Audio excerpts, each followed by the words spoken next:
SIR এ ফের চড়াসুর। আবারও মুখ্য নির্বাচন কমিশনারকে চিঠি দিলেন মুখ্যমন্ত্রী, আর এই নিয়ে 5 বার। আমাদের next destination is election commission. খেলা করতে হবে, লড়াই করতে হবে, লড়াই হবে, খেলা হবে।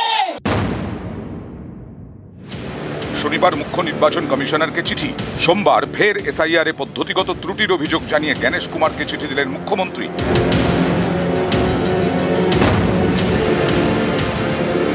চিঠিতে মমতা বন্দ্যোপাধ্যায়ের অভিযোগ, শুনানিতে যোগ্যতা প্রমাণে প্রয়োজনীয় নথি নেওয়ার পর কোনো অ্যাকনলেজমেন্ট অথবা রসিদ দেওয়া হচ্ছে না। সেই কারণে খুঁজে পাওয়া যায়নি অথবা রেকর্ডে নেই বলে দেখানো হচ্ছে। এইভাবে ভোটার তালিকা থেকে নাম বাদ দিয়ে দেওয়া হচ্ছে। এটা ত্রুটিপূর্ণ, মেনে নেওয়া যায় না। মাথা খাটিয়ে বিচার না করে যান্ত্রিকভাবে বিষয়টি দেখা হচ্ছে। এতে সাধারণ মানুষের চরম হয়রানি হচ্ছে। সাংবিধানিক অধিকার থেকে ভোটারদের বঞ্চিত করা হচ্ছে। মুখ্য নির্বাচন কমিশনার গণেশ কুমারকে লেখা চিঠিতে মুখ্যমন্ত্রীর আরও অভিযোগ, 2002-এ শেষ এসআইআর এর কোনো ডিজিটাইজড নথি ছিল না। ভোটার লিস্ট তৈরি করা হয় ম্যানুয়ালি, তাকে এখন আর্টিফিশিয়াল ইন্টেলিজেন্সের মাধ্যমে অনুবাদ করা হয়েছে। একাধিক ক্ষেত্রে নাম, বয়স, লিঙ্গ ও বাবা মায়ের নামে অসঙ্গতি তৈরি হয়েছে। এর জেরে লজিক্যাল ডিসক্রিপেন্সির নামে বৈধ ভোটারদের শুনানিতে ডাকা হচ্ছে। 23 বছর ধরে ভোটারদের অনেকেই কমিশনের ফর্ম 8 ফিল আপ করেছেন। প্রয়োজনীয় সরকারি নথি নিয়ে শুনানির মাধ্যমে ভোটার তালিকায় নাম নথিভুক্ত করেছেন ইআরও, এইআরও। 2025-এর ভোটার তালিকাতেও তাদের নাম রয়েছে, কিন্তু কমিশনই এখন সেটা মানছে না। ভোটারদের আবার প্রমাণ করতে হচ্ছে যে তারা বৈধ ভোটার। এটা স্বেচ্ছাচারী, অযৌক্তিক এবং সাংবিধানিক ভাবনার পরিপন্থী। ভোটারদের নিজের বা বাবার নামে ভুল ধরা পড়লে বিএলও, ইআরও, এইআরওরা সংশোধন করে নিতে পারেন। তা না করে ভোটারদের শুনানিতে ডেকে পাঠানো হচ্ছে। এসআইআর এর পদ্ধতিতে ত্রুটি এবং তার জেরে ভোটারদের হয়রানি। এর আগেও মুখ্য নির্বাচন কমিশনারকে একাধিক চিঠি দিয়েছেন মমতা। শনিবারের চিঠিতে ছত্রে ছত্রে ক্ষোভ উগড়ে দেন মুখ্যমন্ত্রী। লেখেন, এটা অত্যন্ত লজ্জার বিষয় যে নোবেলজয়ী অর্থনীতিবিদ অমর্ত্য সেনের মতো আন্তর্জাতিক খ্যাতিসম্পন্ন ব্যক্তিত্বকে হিয়ারিংয়ে হাজির হতে বলা হয়েছে যোগ্যতা প্রমাণ করার জন্য। অমানবিক এই প্রক্রিয়ার শিকার জয় গোস্বামী, দীপক অধিকারী, মোহাম্মদ শামী এবং ভারত সেবাশ্রম সংঘের মহারাজও। এটা কি নির্বাচন কমিশনের ঔদ্ধত্য নয়? শনিবার এই চিঠি, তারপর আবার সোমবার এসআইআর ইস্যুতে কমিশনে লেখা মুখ্যমন্ত্রীর 5ম চিঠি। নিউজ 18 বাংলা।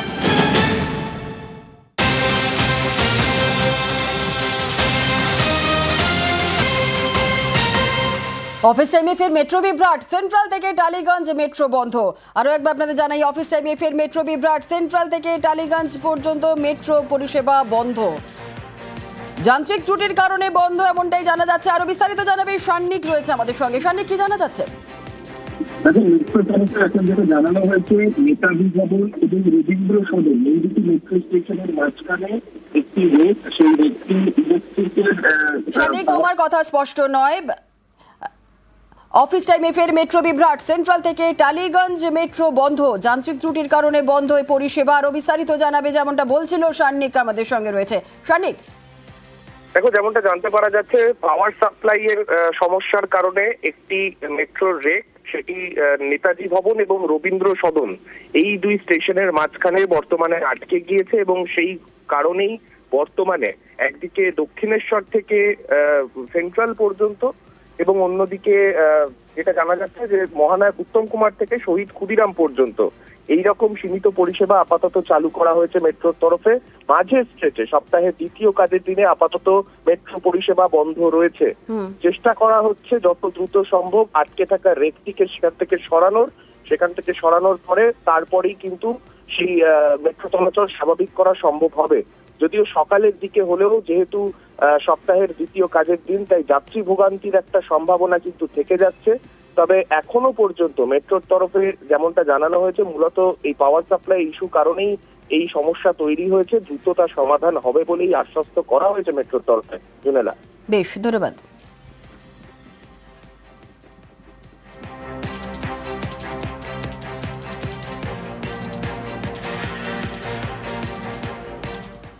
সুপ্রিম কোর্টে এসআইআর উত্তাপ, লজিক্যাল ডিসক্রিপেন্সিস কথা বলে 1,32,00,000 ভোটারের নাম বাদ দিতে চাইছে নির্বাচন কমিশন। শীর্ষ আদালতে অভিযোগ তৃণমূলের। পরের শুনানি 19শে জানুয়ারি। ভোটের বাংলা এখন এসআইআর এ গরম। এসআইআর উত্তাপের আঁচ সুপ্রিম কোর্টেও। এসআইআর নিয়ে দেশের শীর্ষ আদালতে একাধিক মামলা চলছে। তার মধ্যে একটি মামলা তৃণমূল নেতা দোলা সেন করেছেন। সম্প্রতি যে মামলায় যুক্ত হয়েছেন ডেরেক ওব্রায়েন। সোমবার প্রধান বিচারপতি সূর্যকান্তের বেঞ্চে এই মামলারই শুনানি হয়। তৃণমূল নেতাদের আইনজীবী কপিল সিব্বল সওয়াল করেন, বাংলায় এসআইআর চলাকালীন অদ্ভুত কাণ্ড কারখানা ঘটছে। হোয়াটসঅ্যাপের মাধ্যমে নির্দেশ দিচ্ছে নির্বাচন কমিশন। লজিক্যাল ডিসক্রিপেন্সির যুক্তি দেখিয়ে 1,32,00,000 ভোটারের নাম বাদ দেওয়ার কথা বলা হচ্ছে। পাল্টা নির্বাচন কমিশনের তরফে আর্জি জানানো হয় এ বিষয়ে তাদের আরও 2 সপ্তাহ সময় দেওয়া হোক। তখন কপিল সিব্বল বলেন, সময় বেশি নেই, এসআইআর আবেদনের সময় শেষ হয়ে আসছে। এরপরেই প্রধান বিচারপতি নির্দেশ দেন 1 সপ্তাহ সময় দেওয়া হলো, এর মধ্যে সব পক্ষকে জবাব দিতে হবে। এরপর তৃণমূলের আইনজীবী কপিল সিব্বল বলেন, কারো 6 সন্তান, তাকেও এসআইআর এর নোটিশ দেওয়া হচ্ছে। প্রশ্ন করা হচ্ছে কেন 6 সন্তান? তখন প্রধান বিচারপতি বলেন, এরকম হলে আদালতের দরজা তো খোলাই আছে। 19শে জানুয়ারি আগামী সোমবার ফের এই মামলার শুনানি। নিউজ 18 বাংলা। এসআইআর শুনানি আতঙ্কে ফের মৃত্যুর অভিযোগ, আর এবার বাদুরিয়া, কালিয়াগঞ্জ এবং কোলাঘাটে। শুনানি নোটিশ পেয়ে পূর্ব বর্ধমানের কাটোয়ায় বিক্ষোভ।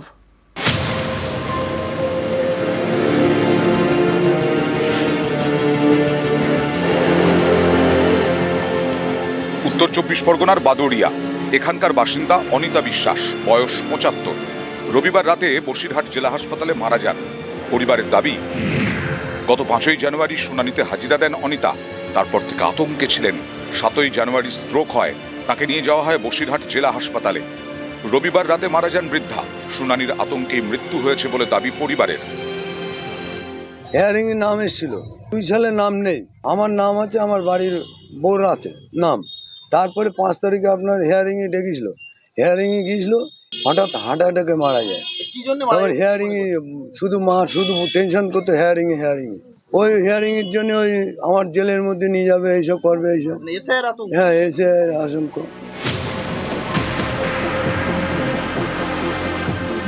উত্তর দিনাজপুরের কালিয়াগঞ্জের চান্দৌল। সোমবার বিকেলে হার্ট অ্যাটাকে মারা যান এখানকার বাসিন্দা লক্ষ্মীকান্ত রায়। পরিবারের দাবি, গত 8ই জানুয়ারি তাকে শুনানির নোটিশ ধরানো হয়। হাজিরা দেওয়ার কথা 19শে জানুয়ারি। এ নিয়ে আতঙ্কে ভুগছিলেন লক্ষ্মীকান্ত। এদিন বিকেলে স্থানীয় হাটে যান, সেখানেই হার্ট অ্যাটাকে মৃত্যু। পরিবারের দাবি, এসআইআর আতঙ্কে প্রাণ গেছে লক্ষ্মীকান্ত। সমস্যা একটাই যে আমাদের বাড়ির 3 জনকার এসআইআর এর নোটিশ আসছে। 19 তারিখে হিয়ারিং ছিল। আমার টেনশন যে হিয়ারিং এ যাইতে হবে, কাগজপাতি আমাদের ঠিক নাই। 2002 এ ভোটের নামে লিস্টে নাম নেই। আতঙ্কে কয়েকদিন ধরে তো খাওয়া দাওয়া করেনি ঠিক মতন। থানা লিখিত অভিযোগ করবে কিছু? আর করবো। কার বিরুদ্ধে অভিযোগ করবে? নির্বাচন কমিশনে।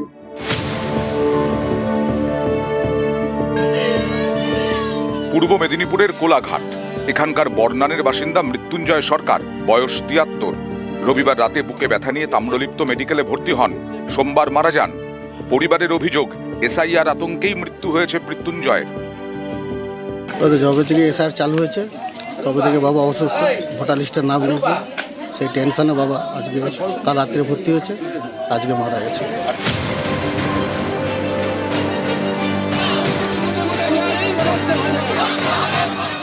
পূর্ব বর্ধমানের কেতুগ্রাম বিধানসভা এলাকা। অভিযোগ, এখানকার 3টি বুথ থেকে মোট 1100 জনকে শুনানিতে ডেকেছে কমিশন।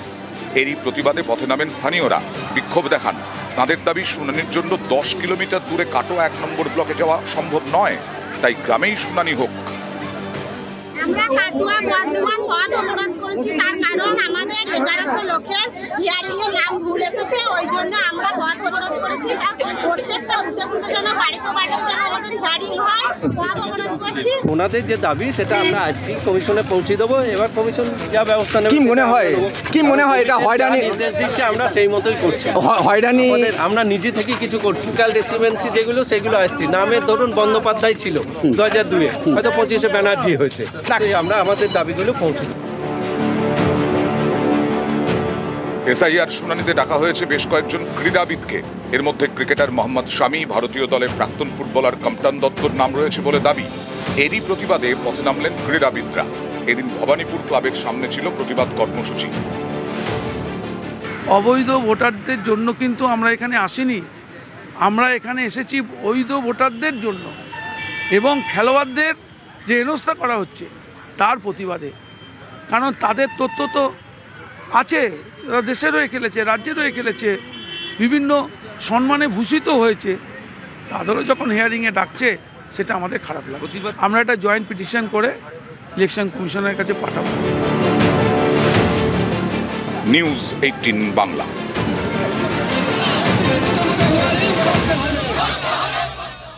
বাংলাদেশে বন্দী হিন্দু সঙ্গীত শিল্পীর মৃত্যু, চিকিৎসায় দেরিতে শিল্পীর মৃত্যুর অভিযোগ। মৃত্যু পাবনার সঙ্গীত শিল্পী প্রলয় চাকির, আওয়ামী লীগের কালচারাল সম্পাদক ছিলেন। গত 16 ডিসেম্বর বাড়ি থেকে শিল্পীকে গ্রেফতার করা হয়। বৈষম্য বিরোধী আন্দোলনের মামলায় গ্রেফতার। বন্দী ছিলেন পাবনা জেলা কারাগারে। একাধিক অসুখে ভুগছিলেন প্রলয় চাকি। গত বৃহস্পতিবার স্ট্রোক হয় সঙ্গীত শিল্পী প্রলয়ের। জেলে সঠিক সময় চিকিৎসা না দেওয়ার অভিযোগ।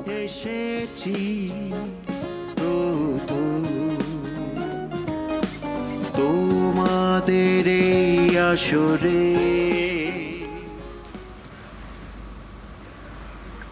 বিসিবির আবেদনে সাড়া দিল না আইসিসি। ভারতের ক্রিকেটারদের নিরাপত্তা নিয়ে সমস্যা নেই, বাংলাদেশ ক্রিকেট বোর্ডকে জানিয়ে দিল আইসিসি। প্রয়োজনে ভারতেই বিকল্প মাঠ নিয়ে ভাবা যেতে পারে, আর সেক্ষেত্রে ভারতে খেলতে আসার কথা জানাতে হবে বিসিবিকে। ভেন্যু বিতর্কে অসন্তোষের কথাও স্পষ্ট করেছে আইসিসি।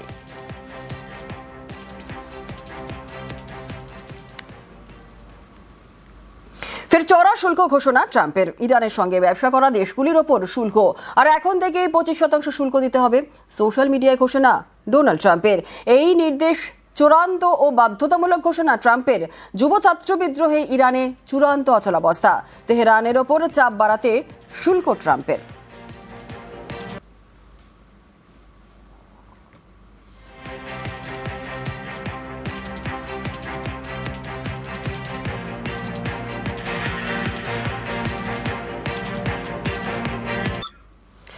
অফিস টাইম, আর এই অফিস টাইমে ফের মেট্রো বিভ্রাট। সেন্ট্রাল থেকে টালিগঞ্জ পর্যন্ত মেট্রো পরিষেবা বন্ধ। আরও একবার আপনাদের জানাই, সপ্তাহের দ্বিতীয় দিন অফিস টাইম, আর এই অফিস টাইমেই ফের মেট্রো বিভ্রাট। সেন্ট্রাল থেকে টালিগঞ্জ পর্যন্ত মেট্রো বিভ্রাট, মেট্রো বন্ধ। পাওয়ার সাপ্লাইয়ের সমস্যার জেরেই মেট্রো বন্ধ, মেট্রো বিভ্রাট। কি পরিস্থিতি রয়েছে, কতক্ষণ পর এই সমস্যার সমাধান হবে, রেলের তরফ থেকেই বাকি বলা হচ্ছে। পুরো আপডেট নেব। আমাদের সঙ্গে রয়েছেন আমাদের প্রতিনিধি সান্নিক। সরাসরি চলে যাব সান্নিকের কাছে। সান্নিক, সপ্তাহের দ্বিতীয় দিন অফিস টাইম, মেট্রো বিভ্রাট, কি পরিস্থিতি এখন?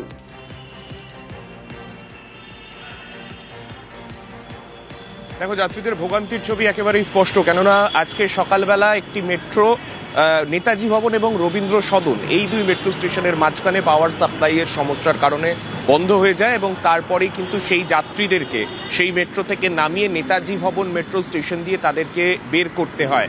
তারপরেই বর্তমানে ময়দান থেকে দক্ষিণেশ্বর এবং মহানায়ক উত্তম কুমার থেকে শহীদ ক্ষুদিরাম, এর মধ্যেই যে সীমিত পরিষেবা সেইটা কিন্তু আপাতত মেট্রোর তরফে চালানো হচ্ছে। তবে উত্তর দক্ষিণ কলকাতার মধ্যে অন্যতম অফিস টাইমে ভরসা সেই মেট্রো বন্ধ থাকায় কিন্তু যাত্রী ভোগান্তির ছবি যথেষ্ট স্পষ্ট।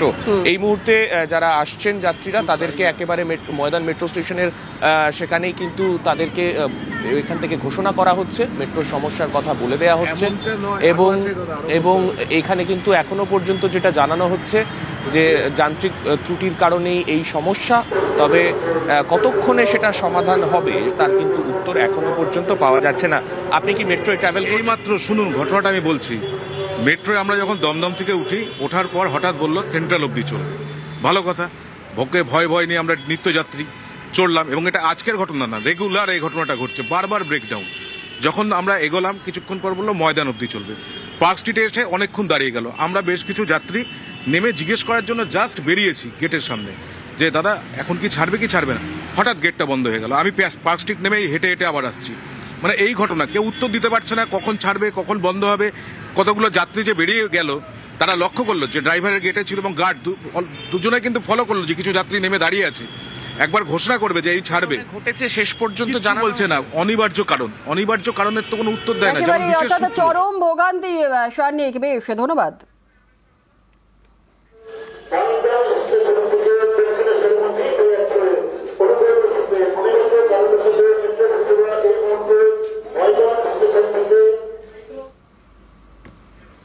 আর এবার এক ফোনে বাংলা আমরা একটু নজর রাখি গঙ্গাসাগরের দিকে, কারণ গঙ্গাসাগরে পুণ্যার্থীর ভিড়। দেশের বিভিন্ন প্রান্ত থেকে ভিড় গঙ্গাসাগরে প্রভাত ফেরি দেখতে ঢল।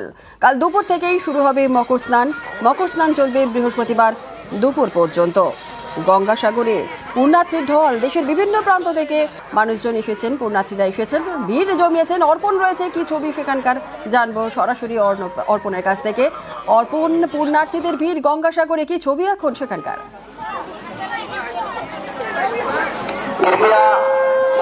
দেখো, গতকাল পর্যন্ত সরকারি যা তথ্য সেখানে দেখা যাচ্ছে ৪৫ লক্ষেরও বেশি পুণ্যার্থী এসেছেন দেশের বিভিন্ন প্রান্ত থেকে, এবং তাদের নিরাপত্তার জন্য পর্যাপ্ত পরিমাণে পুলিশ এবং স্বেচ্ছাসেবী সংস্থা, তার সঙ্গে সিভিক ভলেন্টিয়ার্স থেকে শুরু করে যারা রয়েছেন তারা কাজ করছেন, এবং এবছর সেই রেকর্ডটা কিন্তু অনেকটাই বাড়বে এমনটাই। এখনো পর্যন্ত ১২ ঘন্টারও বেশি সময় বাকি যে পূর্ণ স্নান শুরু হতে, মকরের যে পূর্ণ স্নান সেটা শুরু হতে, কিন্তু তার আগে ৪৫ লক্ষ গতকাল বিকাল পর্যন্ত। আজকে সেই সংখ্যাটা অনেকটাই বাড়বে, কারণ সারা রাত এবং সকাল পর্যন্ত যে পুণ্যার্থীরা এসছেন, এসে তারা স্নান করছেন এবং তারা ভিড় এড়াতে অনেকেই আগে বেরিয়ে যাচ্ছেন। এই পূর্ণ স্নান, তারপরে কপিল মুনির দর্শন, সেখানে গিয়ে পূজা দেওয়া, এই দেশের বিভিন্ন প্রান্ত থেকে যারা আসছেন তারা করছেন, এবং সমস্ত এলাকায় যারা পুণ্যার্থীরা যাচ্ছেন এবং যাদের সঙ্গে আমরা কথা বলে দেখলাম, তাদের এখনো পর্যন্ত সেই অর্থে কোনো রকম কিন্তু অভিযোগ এই মেলাকে ঘিরে আসেনি। যারা বাবুঘাট থেকে আসছে তাদের জন্য প্রায় ১৫০০-এরও বেশি বাস রয়েছে। এরপরে প্রায় ১০০-রও কাছে বার্জ এবং যে বিভিন্ন জলযান সেগুলো রাখা রয়েছে, বার্জ, লঞ্চ থেকে শুরু করে মোট 10টি লট 8 এবং কচুবেড়িয়ার দিকে, এবং তারপর বেনুবনের দিকে এবং নামখানার দিকে 10টি জেটি রাখা হয়েছে। রকমের ব্যবস্থাই করা রয়েছে গঙ্গাসাগরে। আপাতত ধন্যবাদ অর্পণ।